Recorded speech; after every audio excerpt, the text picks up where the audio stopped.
มือช้ามือเขียวไปหมดแล้วไม่ยอมแหกตาดูเวลาหรือเปล่าคือเข้าใจว่า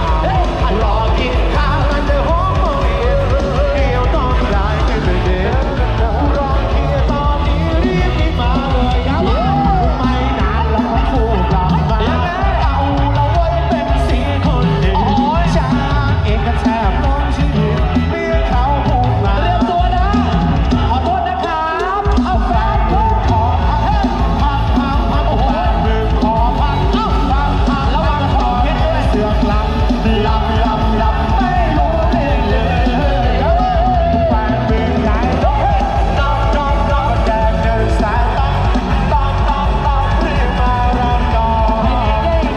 คอยไปเคียงเราสามชาติแฟนคุณขอพัก